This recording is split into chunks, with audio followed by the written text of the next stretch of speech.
Assalamualaikum warahmatullahi wabarakatuh. Baiklah, kita akan melanjutkan tentang sejarah Douwes Dekker, yaitu Danudirja Setiabudi. Setelah berpindah-pindah tempat, baik tempat tinggal maupun tempat tahanan, akhirnya Douwes Dekker sampai di kota Bandung. Di Kota Kembang inilah ia beristrikan seorang wanita bernama Haruna Wasyita. Nama selanjutnya resmi digunakan Danudirja Setiabudi. Meskipun namanya telah berganti, tetapi pendirian dan pikirannya tetap berada di pihak Indonesia. Usianya semakin bertambah tua, semangat juangnya tidak pernah menurun. Ia kini tidak banyak berkecimpung dalam dunia politik, tetapi ia mengubah siasat barunya. Ia segera turun ke dunia pendidikan.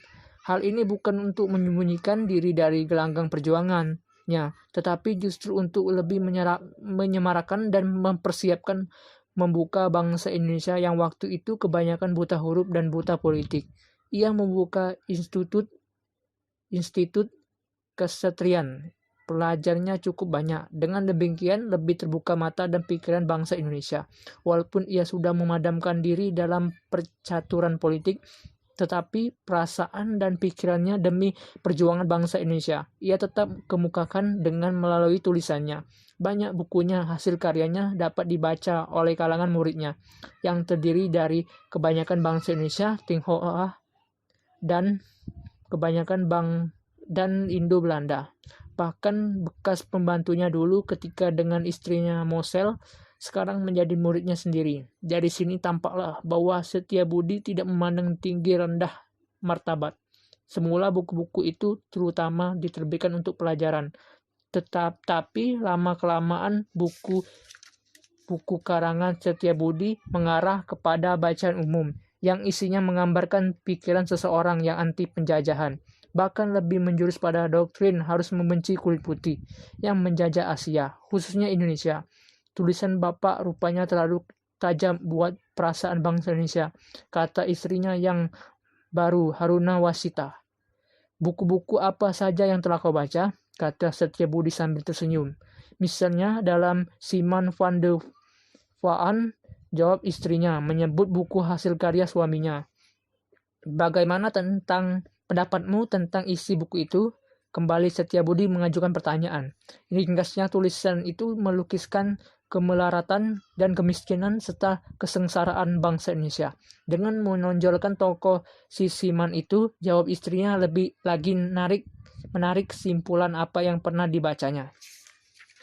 Tapi Setiabudi tetap tenang. Ia masih mengumpulkan asap curutunya. Tak lama kemudian dia berkata lagi, biarlah begitu keadaannya. Kuharap pihak pemerintah Belanda mengerti apa yang terjadi sebenarnya dengan sikap kolonialisme di Indonesia. Tetapi itu sangat membahayakan diri Bapak sendiri, seru istrinya lagi.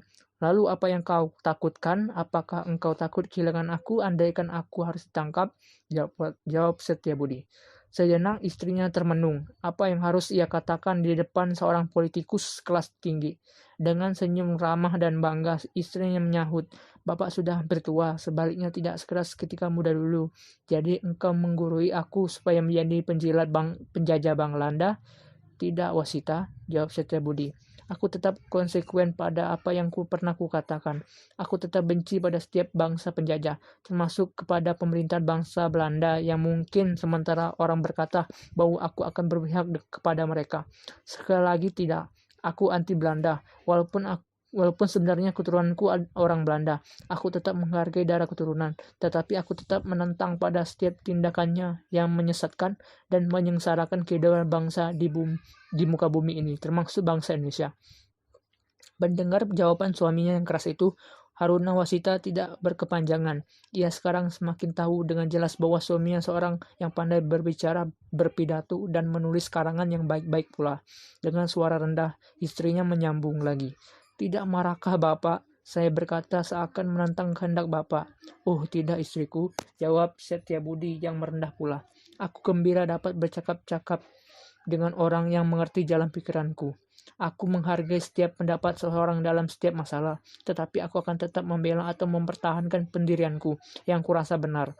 Ia menghentikan ucapannya.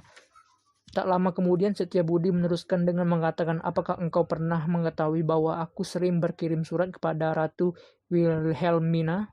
Saya tidak tahu, jawab istrinya.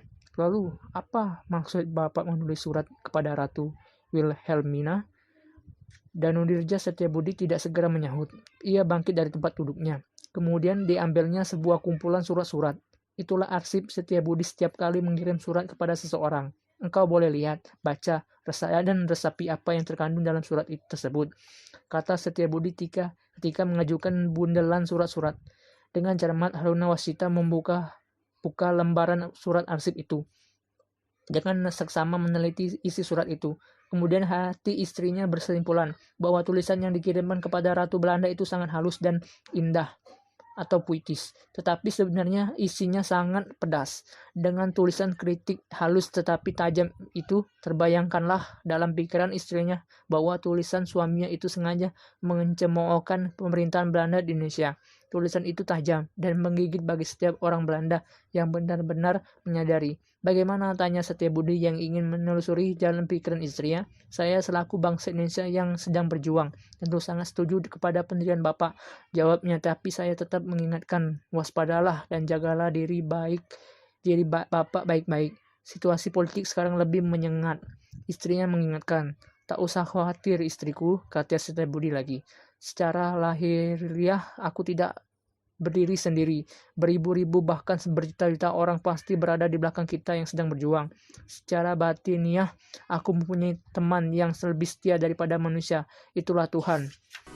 Betapa hatiku takkan rindu telah gugur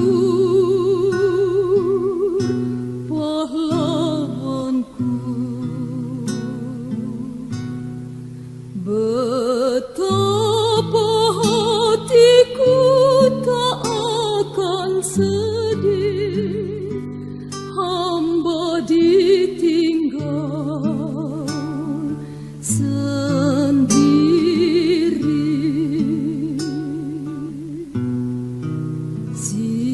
Siapa kini pelipur lara nan setia dan perwira? Siapakah kini pahlawan hati, pembela bangsa sejati?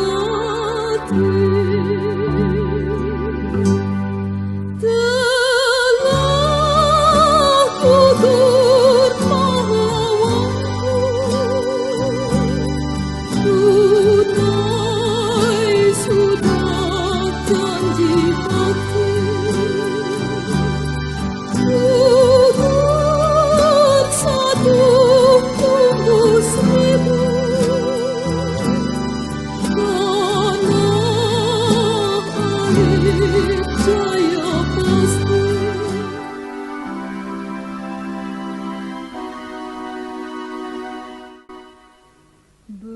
Betapa hatiku takkan rindu telah gugur pahlawanku. Betapa